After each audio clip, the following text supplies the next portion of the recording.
It's really, I imagine it's one that teachers up and down the country can relate to.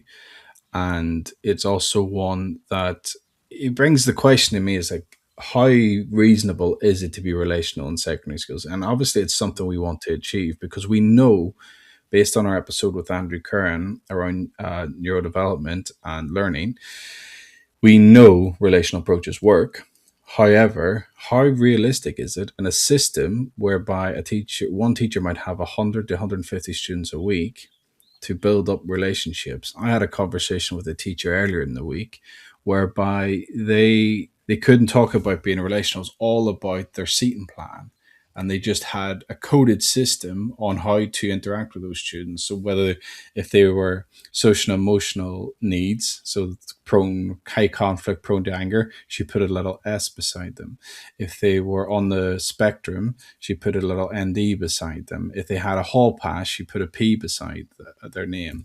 And she would then have a walkway. She would walk up one side of the room and check in with them, and walk down the other side of the room and check in with them. And then the students who were most capable of coping with the lesson were in the middle.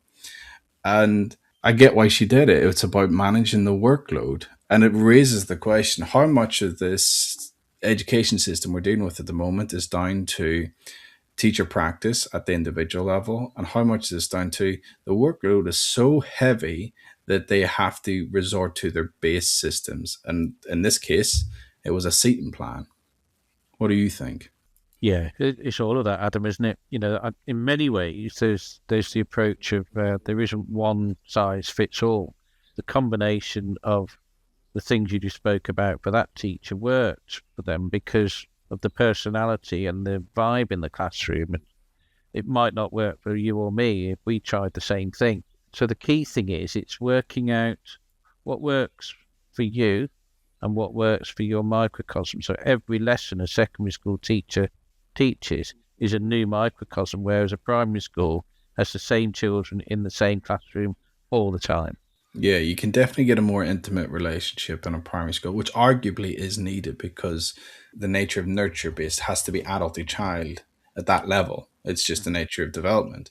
Yeah. However, as your story, the peer identity element is much stronger in secondary school. However, does that mean that we can just resort to base systemic interactions like the lesson plan stuff I just mentioned?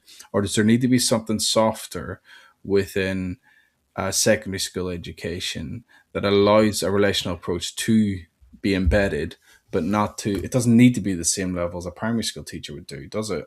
No, my answer to your question is yes, there does need to be a base level and there needs to be consistency. And the young people need to know that you are always who you are. Your sort of management of characters is consistent. How your Yeah. dialogue is consistent.